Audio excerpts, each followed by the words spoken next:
आप सबको जोहार और नमस्कार। मैं हूं आदित्य और आप देख रहे हैं न्यूज़ झारखंड की। यहां मिलती है झारखंड की ताज़ा खबरें और गहरे विश्लेषण। हम लाते हैं वो खबरें जो है महत्वपूर्ण, वो मुद्दे जो है चर्चा के काबिल। तो वक्त हो चला है आज शाम की झारखंड की 25 मुख्य खबरों को जानने का और उनसे अपडेट होने का। और इसके साथ अगर आप चैनल पर नए हैं तो कृपया सब्सक्राइब कर बेल आइकन प्रेस कर दें ताकि आप तक झारखंड की हर एक महत्वपूर्ण अपडेट पहुँचती रहे। तो चलिए शुरुआत करते हैं आज की पहली मुख्य खबर से। झारखंड के सीएम स्कूल ऑफ एक्सीलेंस में नामांकन की तारीख बढ़ी। अब 20 फरवरी तक कर सकते हैं आवेदन। छात्रों को मिलेगी स्मार्ट क्लास, लैब और आधुनिक सुविधाएं। झारखंड के सीएम स्कूल ऑफ एक्सीलेंस में दाखिले के इच्छुक छात्रों के लिए अच्छी खबर है। सरकार ने आवेदन की अंतिम तिथि 10 फरवरी से बढ़ाकर 20 फरवरी कर दी है। राज्य में फिलहाल 80 ऐसे स्कूल संचालित हो रहे हैं और सरकार 4000 से अधिक नए स्कूल खोलने की योजना बना रही है। ये स्कूल सीबीएसई पैटर्न पर आधारित हैं, जहां smart classes, language, computer, science और मैथ्स लैब जैसी आधुनिक सुविधाएं दी जाती हैं। हिंदी और अंग्रेजी दोनों भाषाओं में पढ़ाई होती है। इसमें खास तौर पर अंग्रेजी बोलने पर जोर दिया जाता है। झारखंड के किडनी मरीजों को बड़ी राहत। अब पीएचसी स्तर तक मिलेगी डायलिसिस सुविधा। बीपीएल मरीजों को मुफ्त और एपीएल को कम दर पर मिलेगी सेवा। प्रधानमंत्री नेशनल डायलिसिस प्रोग्राम के तहत झारखंड में स्वास्थ्य विभाग ने पीएचसी, सीएचसी, रेफरल अस्पताल और अनुमंडलीय अस्पतालों तक डायलिसिस सुविधा बढ़ाने का फैसला किया है। अपर मुख्य सचिव अजय कुमार सिंह ने इसके लिए सभी सिविल सर्जनों से सूची मांगी है। बीपीएल मरीजों को मुफ्त में और एपीएल मरीजों को कम दर पर डायलिसिस सुविधा मिलेगी। वर्तमान में 16 जिलों में संजीवनी और 8 जिलों में डीसीडीसी एजेंसी यह सेवा दे रही है, जबकि निविदा प्रक्रिया पूरा होने तक डीसीडीसी को विस्तार दिया गया है। इंटरनेट मीडिया पर प्रयागराज स्टेशन बंद होने की अफवाहों से बचें। रेलवे ने यात्रियों के लिए हर 4 मिनट पर ट्रेनें, 45 कियोस्क गाइड और भीड़ से बचाव के लिए वैकल्पिक यात्रा व रिफंड की सुविधा की घोषणा की। इंटरनेट मीडिया पर प्रयागराज स्टेशन बंद होने की अफवाह फैलाई जा रही है, लेकिन रेलवे और प्रशासन ने इसे गलत बताया है। यात्रियों की सुविधा के लिए प्रयागराज, रामबाग, सूबेदारगंज, फाफामऊ और झूसी समेत 8 स्टेशनों पर 45 कियोस्क गाइड तैनात किए गए हैं और हर 4 मिनट पर ट्रेनें चलाई जा रही हैं। कुंभ के दौरान भीड़ के चलते कंफर्म टिकट वाले यात्रियों को परेशानी होने पर स्टेशन मास्टर से संपर्क कर वैकल्पिक ट्रेन से यात्रा की अनुमति ले सकते हैं या जरूरत पड़ने पर फुल रिफंड प्राप्त कर सकते हैं। लगन सीजन में सोने चांदी की बड़ी डिमांड। 22 कैरेट सोना 81,550 रुपए और 24 कैरेट सोना 85,630 रुपए प्रति 10 ग्राम। चांदी स्थिर रही 1,07,000 रुपए प्रति किलो। झारखंड की राजधानी रांची के सराफा बाजार में आज सोने के दाम में बढ़ोतरी देखी गई, जबकि चांदी के भाव स्थिर बने रहे। इंडियन बुलियन ज्वेलर्स एसोसिएशन के सदस्य मनीष शर्मा ने बताया कि 22 कैरेट सोना 300 रुपए बढ़कर 81,550 रुपए और 24 कैरेट सोना 320 रुपए बढ़कर 85,630 रुपए प्रति 10 ग्राम हो गया। चांदी की कीमत में कोई बदलाव नहीं हुआ और यह 1,07,000 रुपए प्रति किलो पर बनी हुई है। झारखंड में अगले 4 दिनों तक बढ़ेगी गर्मी। न्यूनतम तापमान 10 डिग्री से ऊपर। कई जिलों में अधिकतम तापमान 32 डिग्री पार। दिन में रहेगा साफ मौसम। झारखंड में अगले 4 दिनों तक तापमान में बढ़ोतरी जारी रहेगी। मौसम विभाग के अनुसार पूर्वी सिंहभूम, सरायकेला और सिमडेगा में अधिकतम तापमान 33 डिग्री जबकि पश्चिम सिंहभूम में 34 डिग्री सेल्सियस तक पहुंच सकता है। न्यूनतम तापमान भी 10 डिग्री से ऊपर चला गया है। रांची में सोमवार को अधिकतम तापमान 26.7 डिग्री दर्ज किया गया, जो सामान्य से 3.8 डिग्री अधिक रहा। राज्य में सुबह हल्की धुंध के बाद दिन में आसमान साफ रहेगा। झारखंड के पलामू में ऐतिहासिक धरोहर पलामू किले के दिन बदलने वाले हैं। राज्य सरकार के वित्त मंत्री और डीएफओ ने केंद्रीय संस्कृति मंत्री से मुलाकात कर संरक्षण की मांग की। जल्द होगा डिटेल्ड सर्वे और एआई तकनीक से होगा जीर्णोद्धार। झारखंड के वित्त मंत्री राधा कृष्ण किशोर और डीएफओ ब्रजेश कांत जैना ने केंद्र संस्कृति मंत्री गजेंद्र सिंह शेखावत से मुलाकात कर पलामू किले के जीर्णोद्धार की मांग की है। राष्ट्रीय संरक्षण कोष से इसे संरक्षित करने का प्रस्ताव रखा गया है, जिसे लेकर केंद्र मंत्री ने सहमति जताई। पहले किले का सर्वे होगा, फिर पुरातत्व विभाग की मदद से एआई तकनीक से इसका पूर्णाधार किया जाएगा। 17वीं शताब्दी के इस ऐतिहासिक किले के संरक्षण से पर्यटन को बढ़ावा मिलेगा। रांची में डोरंडा के कुसई से बिरसा मुंडा एयरपोर्ट तक 322 करोड़ रुपए की हाईटेक सड़क बनेगी। एलिवेटेड रोड, साइकिल ट्रैक और सोलर पैनल से लैस होगी। यात्रा सिर्फ 5 से 7 मिनट में होगी पूरी। सड़क किनारे आधुनिक पार्क भी होंगे विकसित। रांची में डोरंडा स्थित कुसई से बिरसा मुंडा एयरपोर्ट तक 4.67 किलोमीटर लंबी हाईटेक सड़क बनने जा रही है, जिसकी लागत 322 करोड़ रुपए होगी। इस सड़क में elevated road, cycle track, footpath और सोलर पैनल से ढका मार्ग बनाया जाएगा, जिससे बिजली उत्पन्न कर रोशनी की व्यवस्था होगी। यह सड़क बड़ा घाघरा होते हुए एयरपोर्ट की वैकल्पिक 4 लेन सड़क से जुड़ेगी, जिससे सफर 5 से 7 मिनट में पूरा किया जा सकेगा। सड़क किनारे बैठने, बच्चों के खेलने और पार्किंग सुविधा वाला आधुनिक पार्क भी बनाया जाएगा। देवघर के कुंडा थाना क्षेत्र में जमीन मुआवजे के 9 करोड़ रुपए को लेकर चल रहे विवाद में बुजुर्ग की फरसा से काटकर हत्या, कोर्ट के पक्ष में फैसला आने के बाद हमला, 7 आरोपियों पर केस दर्ज। देवघर के कुंडा थाना क्षेत्र के कटिया गांव में जमीन मुआवजे के विवाद में गुरु गोविंद पांडे की फरसा से काटकर हत्या कर दी गई। मृतक के बेटे ने अक्षय झा, आकाश झा, दीपक पांडे, निरंजन पांडे, डब्लू पांडे और रणधीर पांडे पर हमला करने का आरोप लगाया। बताया गया कि देवघर एयरपोर्ट निर्माण में उनकी जमीन गई थी और 9 करोड़ रुपए का मुआवजा मिलना था, जिसे लेकर कोर्ट में विवाद चल रहा था। हाल ही में कोर्ट ने मृतक के पक्ष में फैसला दिया था, जिसके बाद हमला हुआ। पुलिस ने 7 लोगों पर केस दर्ज कर जांच शुरू कर दी है। मंत्री डॉक्टर इरफान अंसारी ने सुप्रीम कोर्ट में हाईकोर्ट के आदेश को चुनौती देने वाली याचिका वापस ली। अब 2018 में दुष्कर्म पीड़िता का तस्वीर वायरल होने के मामले में निचली अदालत में जारी रहेगी सुनवाई। मंत्री डॉक्टर इरफान अंसारी ने सुप्रीम कोर्ट में दायर अपनी याचिका वापस ले ली है। जस्टिस बीवी नागरत्ता और जस्टिस सतीश चंद्र शर्मा की बेंच में उनके वकील ने याचिका वापस लेने का अनुरोध किया, जिसे कोर्ट ने स्वीकार कर लिया। उन्होंने झारखंड हाईकोर्ट के उस आदेश को चुनौती दी थी जिसमें उनके खिलाफ चार्ज फ्रेम किए जाने को सही ठहराया गया था। 2018 में दुष्कर्म पीड़िता का तस्वीर वायरल होने के मामले में उनका नाम सामने आया था। अब इस मामले की सुनवाई निचली अदालत में ही होगी। देवघर के बैद्यनाथ धाम में पहली बार पर्यटन विभाग द्वारा आयोजित होगी भव्य शिव बारात। महाशिवरात्रि पर ऐतिहासिक आयोजन की तैयारियां शुरू, सांसद निशिकांत दुबे ने जताई नाराजगी।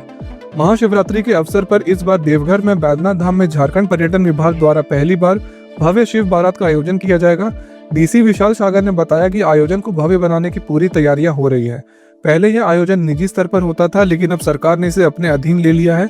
इस बदलाव पर गोड्डा सांसद निशिकांत दुबे ने नाराजगी जताई और कहा कि वे 15 और 16 फरवरी को प्रेस कॉन्फ्रेंस कर इसके पीछे की साजिश का खुलासा करेंगे। राष्ट्रपति द्रौपदी मुर्मू को देहाती साग इतना पसंद कि राजभवन के किचन गार्डन में विशेष देखभाल की जा रही है। 14 फरवरी को आएंगी रांची, बीआईटी मिश्रा के प्लैटिनम जुबली समारोह में होंगी मुख्य अतिथि। राष्ट्रपति द्रौपदी मुर्मू देहाती साग काफी चाव से खाती हैं, इसीलिए राजभवन के किचन गार्डन को खास तौर पर तैयार किया जा रहा है। किचन गार्डन में काम करने वाली अनीता देवी ने बताया कि जब वे झारखंड की राज्यपाल थी तब खुद साग सब्जियों की देखभाल करती थी। राष्ट्रपति 14 फरवरी को रांची आ रही हैं और 15 फरवरी को बीआईटी मिश्रा के प्लैटिनम जुबली समारोह में मुख्य अतिथि होंगी। उनकी रात्रि विश्राम की व्यवस्था राजभवन में की जा रही है, जहां इस समय कई मौसमी सब्जियां उगाई जा रही हैं। लातेहार में NH-39 पर भीषण सड़क हादसा, स्विफ्ट डिजायर और टाटा पंच कार की आमने सामने टक्कर में पलामू आरईओ विभाग के एसडीओ पारितोष कुमार करकेट्टा गंभीर रूप से घायल, रांची रिम्स रेफर। लातेहार जिले के सिकनी गांव के पास NH-39 पर स्विफ्ट डिजायर और पंच कार की आमने सामने जबरदस्त टक्कर में पलामू आरईओ विभाग के एसडीओ पारितोष राज करकेट्टा गंभीर रूप से घायल हो गए। हादसे में पंच कार में सवार महिला धर्म किशोरी को भी चोटें आई, लेकिन उनकी हालत स्थिर है। दुर्घटना के बाद सभी घायलों को लातेहार सदर अस्पताल लाया गया, जहां से एसडीओ के सिर में गंभीर चोट के कारण रांची रिम्स रेफर कर दिया गया। रांची के हटिया स्थित एसबीआई बैंक शाखा में हेवी इंजीनियरिंग कॉरपोरेशन का खाता कोर्ट के आदेश पर फ्रीज। हावड़ा की कंपनी के 1.62 करोड़ रुपए बकाया भुगतान को लेकर हुई कार्रवाई। कमर्शियल कोर्ट के आदेश पर हटिया स्थित एसबीआई शाखा में एचईसी का बैंक खाता फ्रीज कर दिया गया।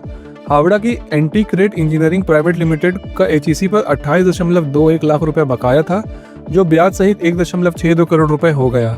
लंबे समय से भुगतान न होने पर कंपनी ने कानूनी कार्रवाई की मांग की, जिसके बाद कोर्ट ने यह आदेश दिया।